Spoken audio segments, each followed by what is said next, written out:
Magandang araw sa inyo, Sir Bob, at sa lahat ng mga listeners. Tawagin niyo na lang akong Kena, 35 years old, taga Mambusaw, Capiz. Bata pa lang ako ay mahilig na ako makinig sa radyo ng mga katatakutan at talagang hinahanap-hanap ko yon kapag wala akong ginagawa. Halos naubos ko na rin painggan at panoorin yung mga pelikulang katatakutan sa YouTube. Kaya nga nung nag-pandemic ay naghanap ako ng pwedeng mapainggan habang may ginagawa. At isa nga po ang channel nyo sa nakita ko. Sakto at natenga talaga ako noon sa bahay dahil nahinto sa trabaho namin. Halos maubos din talaga ang mga uploads nyo. Lately lang naisip ko na baka pwede ko namang ibahagi itong karanasan ng nakasama ko sa team building. Sa totoo lang, Sir Bob, ay kinikilabutan pa rin ako hanggang ngayon kapag naalala ko yung nangyari sa kanya. Almost 10 years na rin kasi ang nakalipas. December 2015 nangyari yung karanasan na yon. Isa po ako sa mga staff ng accounting sa isang government office na pinapasukan ko. Nagkaroon kami ng team building noon na naganap sa isang vacation house ng admin head namin na nasa San Joaquin, Iloilo. Malayo-layo din yung binahe namin mula Capiz, sakay ng isang van.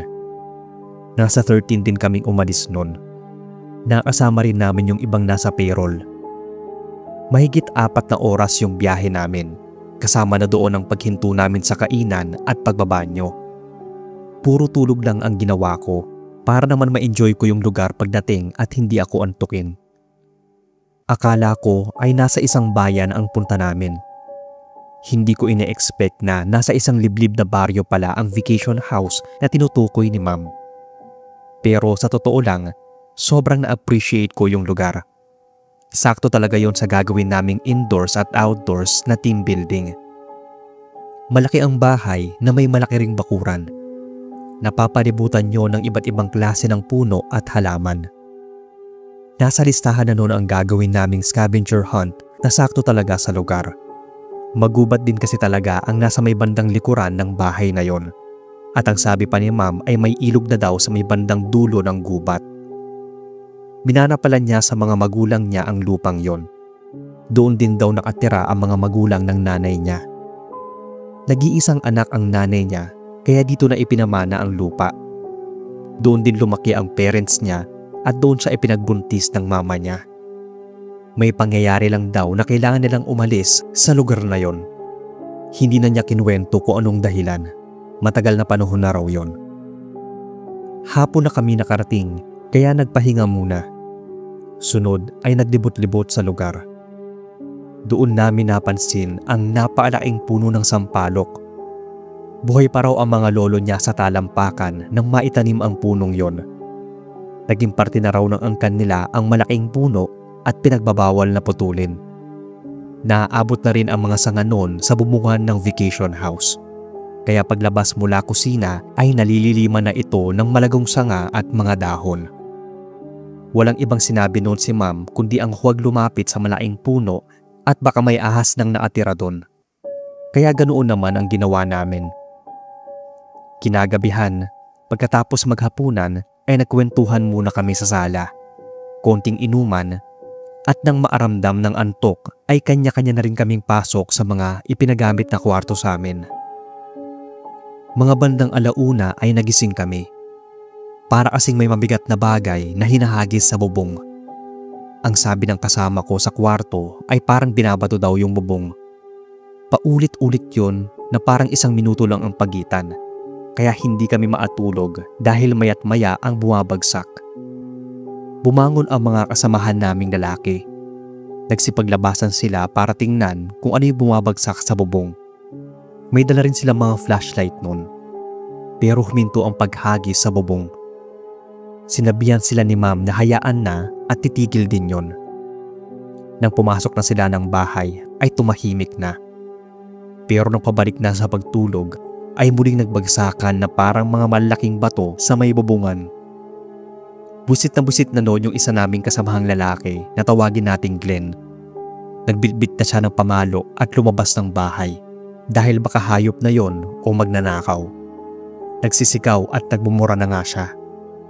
Pinapalabas niya kung sino man daw ang nangiistorbo at nananarantado sa amin. Paulit-ulit nagihil siyang nagmumura nun at kung ano-ano ang sinasabi na halos hindi na rin namin masikmura dala ng galit niya. Hinayaan na lang namin siya nun.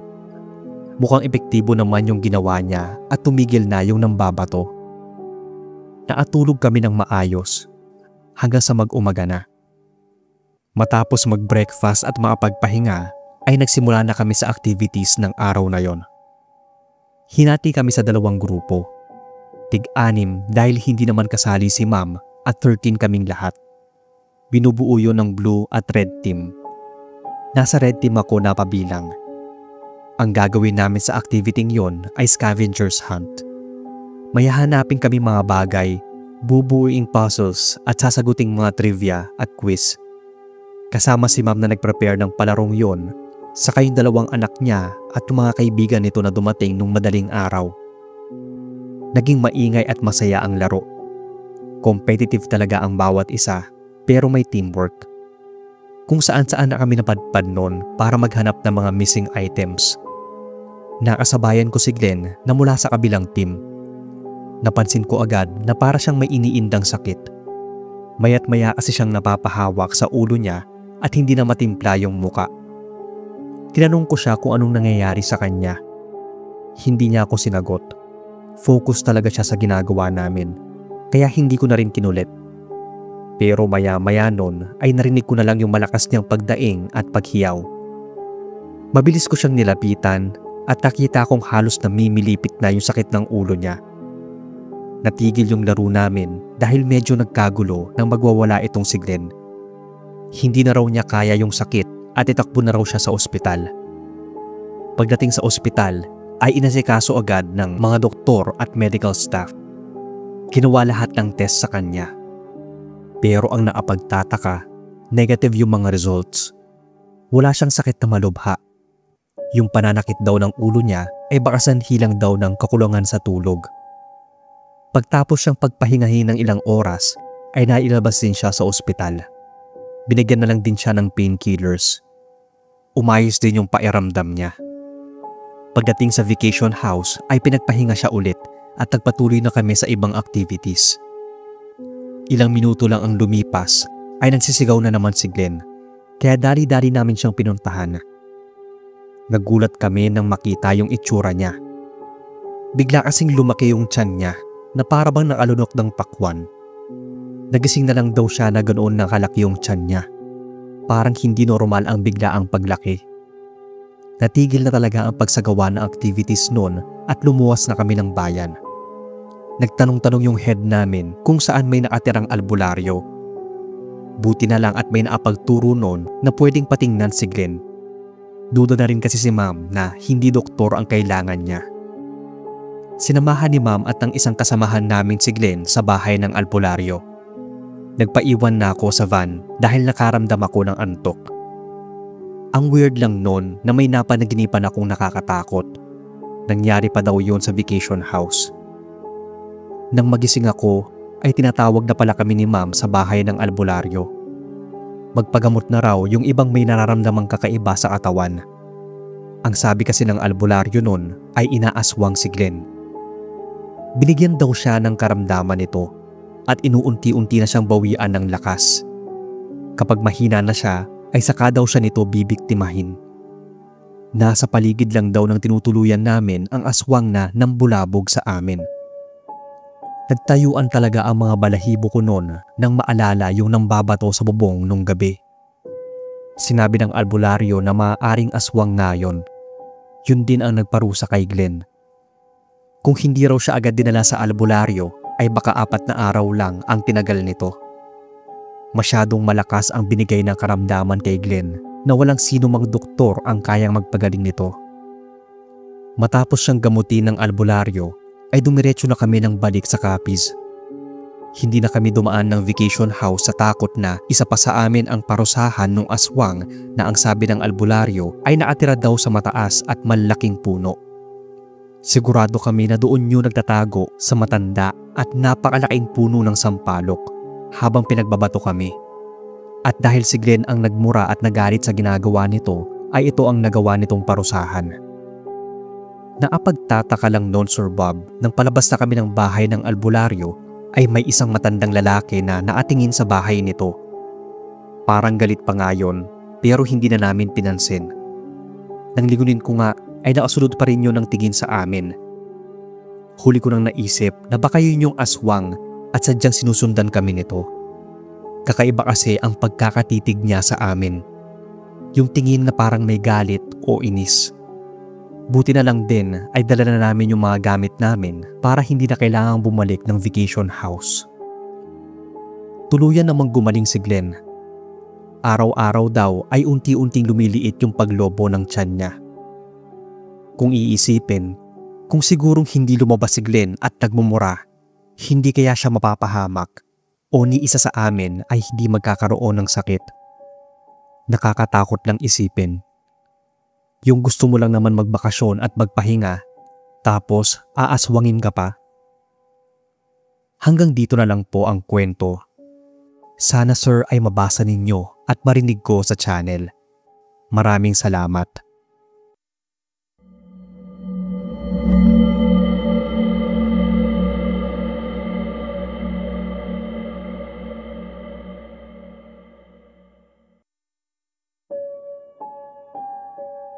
Magandang gabi sa inyo, Sir Bob, pati na sa mga listeners and subscribers ng channel.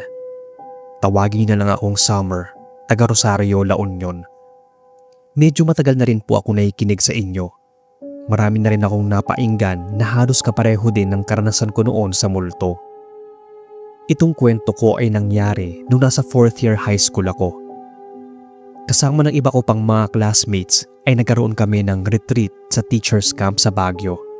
Parte kasi ito ng team building namin at meron ding gatherings para sa educational lectures. Recommended ito before the end of our year as senior high schoolers, before yan ang K-12 curriculum. Since I was born Christian, hindi ko pinaniniwalaan noon ang mga paranormal at mga ghost. Para sa akin, imagination lang yon para katakutan. At para sa mga nagsasabing nakakita na noon, ay parang cover up lang nila yun sa mental stress at emotional dilemma nila. Kumbaga, kathang isip ang lahat. Pero lahat ng paniniwala ko noon ay nagbago nang ako mismo ang makaranas ng sinasabi kong mental stress. Dahil hindi naman talaga ako stressed nung nangyari yon. Actually, sobrang excited nga ako that day dahil first time naming magkakaroon ng ganong event at bonding. Mag-i-stay kami ng 3 days sa teacher's camp para sa gaganaping activities. More on outdoors yon like camping and retreat. Meron ding team sports and tug of war. Nasa 15 kami noon na puro babae at 7 yung nasa isang bahay. Pinagtabi na lang namin ang 3 higaan para magkasya kami. First night namin ay napuno ng tawanan at kwentuhan sa kwarto. Until pasukin na kami ng teacher namin at patahimikin. Kailangan na raw namin matulog ng maaga para sa gagawing activities kinabukasan. Hindi ko na maalala kung anong hall kami. Basta parang nasa left part kami. Natulog na ang lahat. Nang magising ako dahil sobrang likot ng katabi ko na siyang nasa dulo ng higaan. Pailing-iling ito sa higaan namin. Pagdilat ko, napatingin ako sa paanan namin. May nakita akong babaeng parang naka-night gown ng puti. Madilim noon pero nakikita ko yung suot niya. Nakatayo siya sa paanan namin at parang hinihila yung paa ng classmate ko. Inakala ko talaga na isa yon sa mga kasama namin sa kwarto. Kaya sinabihan ko itong matulog na at wag nang mang-istorbo. Agad na rin akong pumikit. Pero maya-maya ay napadilat na naman ako kasi muling nagdulumikot yung katabi ko at para na itong may sinasaway. Nakita ko na lang noon na andoon yung babae sa gilid ng higaan namin. Dali-dali akong bumangon at nagpailaw. Ready na akong sitahin at pagalitan yon. Pero ganun na lang yung gulat at pagtataka ko nang makita kong wala namang tao sa gilid ng higaan namin. Maayos na tulog yung mga kasama ko. Pinatay ko na lang ulit yung ilaw at babalik na sana sa higaan nang may mamataan akong nakatayo sa sulok ng kwarto namin. Para ba yung madre sa unang tingin dahil may korting belo itong suot? Mabilis kong pinailaw yung kwarto at wala naman akong nakita. Nagising na yung dalawang classmates ko at tinanong ako kung bakit ako nagpapatay sindi ng ilaw. Kinilabutan na ako noon pero hindi ko pinahalata sa kanila. Mabilis kong pinatay yung ilaw at nahiga. Nagtalokbong na lang ako ng kumot at hindi ko na pinansin yung paglilikot ng katabi ko. Kinabukasan na, parang hindi ako nakatulog. Sobrang antok ako pero kinailangan kong gumising ng maaga. Sinita pa ako ng katabi ko na nasa dulo nun dahil ang likod ko raw matulog. Panahihila ako raw sa kumot niya. Merong hahawakan ko rin daw yung braso at paa niya. Sinabi ko sa kanya noon na hindi ako ang may gawa. Sino naman daw? Ako lang daw yung katabi niya. Hindi na ako nakipagtalo. Humingi na lang ako ng pasensya at sinabi kong lilipat na lang ako ng pwesto. Ito pa ang isang creepy na naranasan ko. Nagsasalamin ako noon sa tabi ng banyo. Nakita ko may pumasok na classmate ko sa banyo na mismong katabi ko lang. Sinabi ko sa kanya na hintayin ko na siya at sabay na kaming lalabas. Hindi yun sumagot at tuloy-tuloy lang sa pagpasok. Naghintay ako ng ilang minuto pero hindi pa rin siya lumalabas. Sinundo na ako ng isang kaklase ko at sinabi niyang ako na lang daw ang hinihintay. Sinabi ko sa kanya na andun pa sa loob ng banyo yung isang classmate namin na binanggit ko yung pangalan. Ang sagot niya, kanina pa raw nandoon yung classmate namin na yon. Nagtaka ako at napatanong kung paano mangyayari yon. Kitang-kita ko siyang pumasok sa banyo at hindi pa lumalabas. Pero kinulit na niya akong sumunod na sa kanya dahil pareho kaming mapapagalitan ng teacher. May in-invite pa nga itong speaker galing Baguio. Ganun na lang yung gulat at kaba ko nang makita ko yung classmate ko na yon na prenteng nakaupo na. Medyo nanginginig pa ako naglakad papalapit sa kanya. Tumabi ako at mahinang nagtanong kung nagbanyo ba siya sa room namin. Mabilis siyang sumagot ng hindi. Hindi na ako mapalagay at panay na yung buntong hininga ko. Paulit-ulit kong inaalala yung nakita at sigurado akong siya talaga yon. Nang magsimula na kami maglaro ng tug of war ay wala pa rin doon yung isip ko kundi sa nakita ko nung gabi at yung nakita ko sa banyo bago mag-start yung program. Nilihim ko yon dahil ayokong matakot sila at pagsimulan pa ng gulo. And besides, hindi pa rin ako noon naniniwala sa mga multo. But that night, habang sinasagawa namin yung retreat with campfire sa labas, nakaramdam ako ng pagkaihi. Kaya nagpaalam muna ako magsi-CR. Doon na ako nagbanyo sa bahay na nirent namin para makuha ko rin yung jacket ko. Sobrang lamig kasi. Papasok na ako sa room namin pagkatapos kong mag-CR nang makita kong andoon sa loob yung madreng kasama ng teacher namin. Nakatalikod siya sa akin. Binati ko pa nga at sinabing kukunin ko lang yung jacket ko at mauna na ako sa kanya. Ganun na lang yung panlalaki ng ulo ko, Sir Bob, nang makitang andoon na yung madre sa campfire at nagsasalita sa gitna. Para maasigurado nga na siya'y nakita ko, pagkatapos siyang magsalita ay binati ko siya. Sinabi ko sa kanya na ang bilis naman niyang maglakad at nauna pa siyang nakarating sa akin sa campfire. Kita kong nagtataka yung mukha ng madre. Sinabi ko sa kanya na nakita ko siya sa loob ng kwarto namin at nauna pa nga siyang umalis. Siya lang naman kasi yung kasamang madre ng teacher namin. Umasa ako na ang sasagot niya ay bilisan na lang niya ang paglalakad. Pero napa-sign of the cross siya noon at sinabihan niya akong magdasal bago matulog. Alam kong napag-usapan nila yon ng teacher namin. Kaya bago kami matulog ay nag-pray over muna sila sa room namin. Alam kong may kakaiba na akong nakikita noon at may nangyayari ng paranormal sa loob ng room. Hindi ko lang talaga maisip kung bakit ako lang ang nakaranas nun. Maybe because hindi ako naniniwala o nagkataon lang talaga na ako ang mag-isang gising that night sa room namin at naiwan din mag-isa. Kapag naiisip kong mag-isa nga lang ako nun ay kinikilabutan ako. Late ko na na-realize na ang creepy pala talaga ng naranasan ko.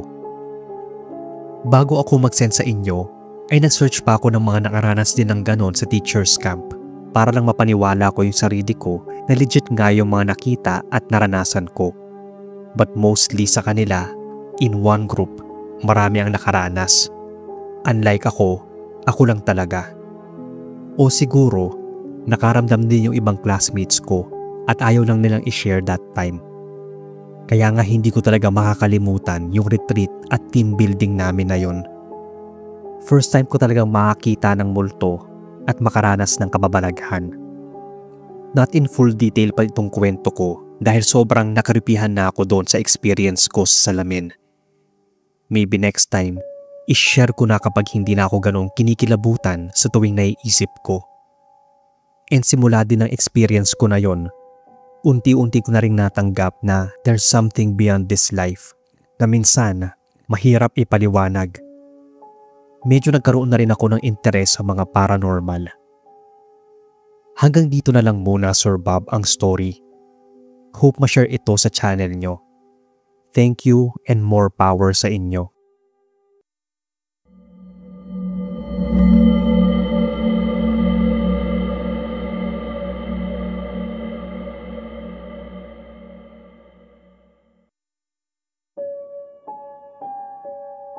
Magandang araw sa inyo, Sir Bob, pati na sa mga nakikinig.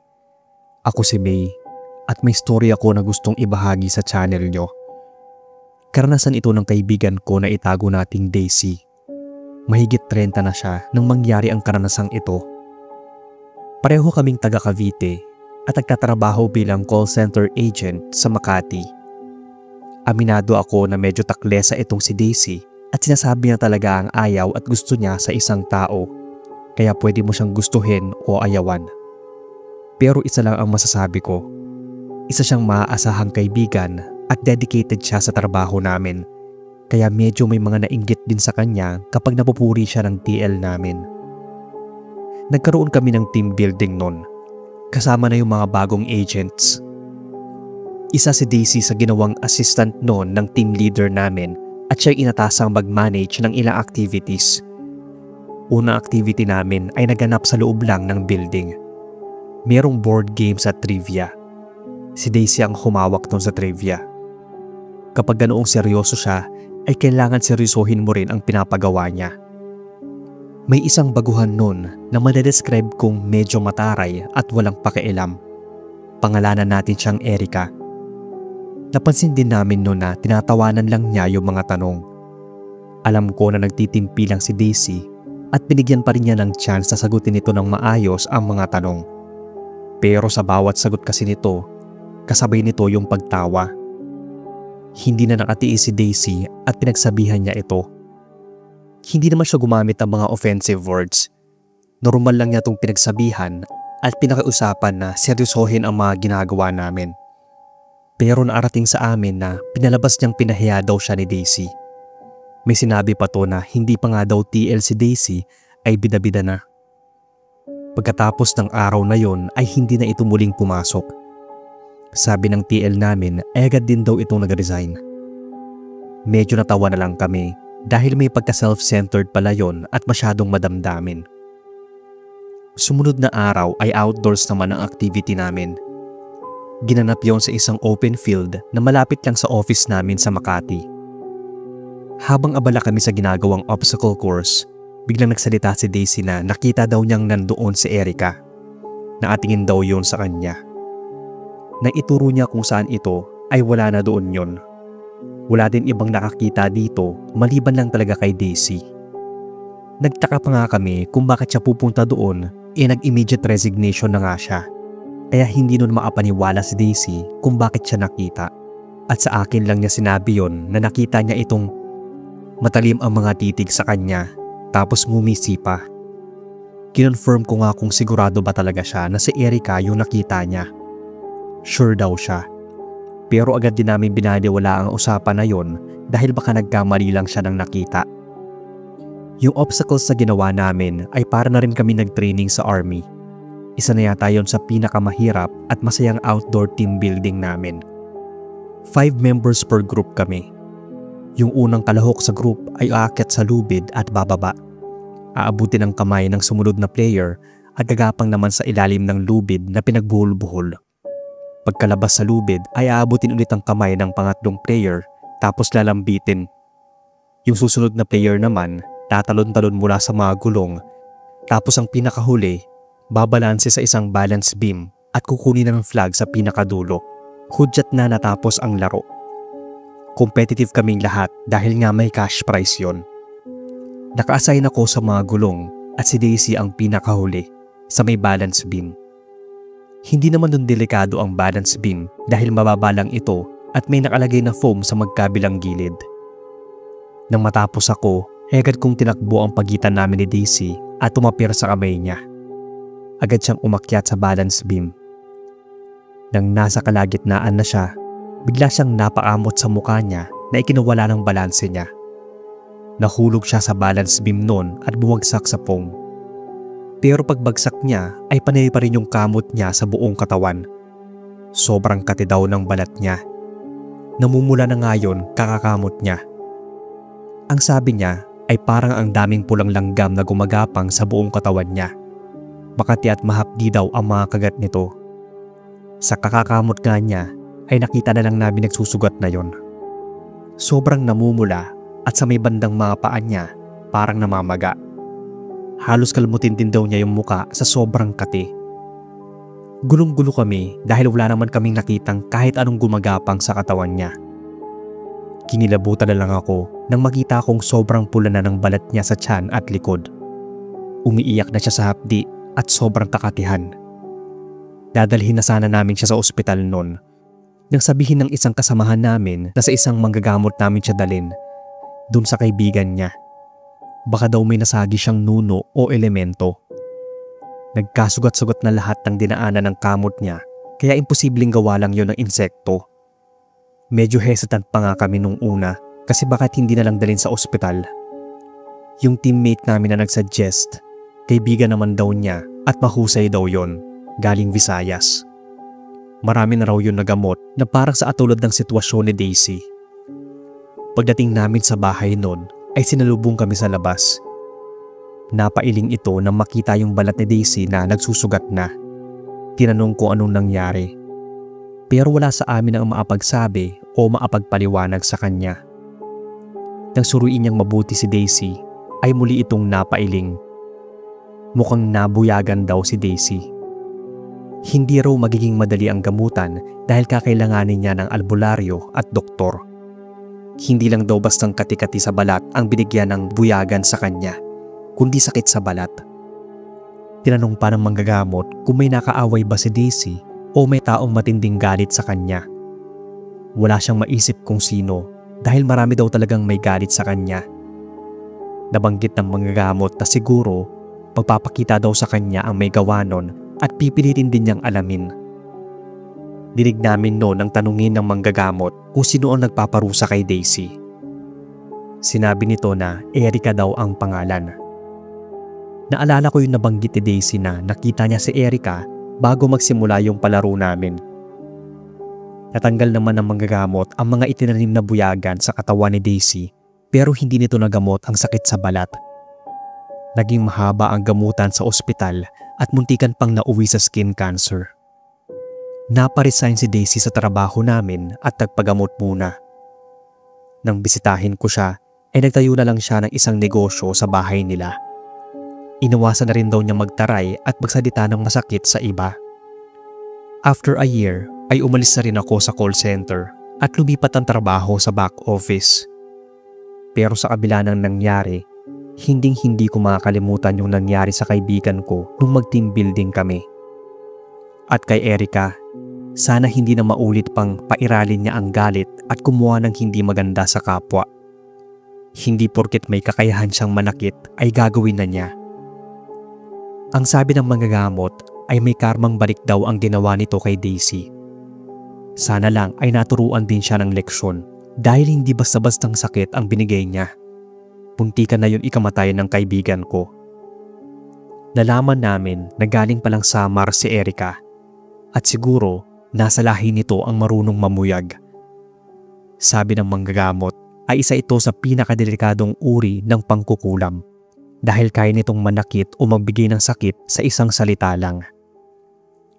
Ito lang po ang kwento, Sir Bob. Mag-iingat ang lahat.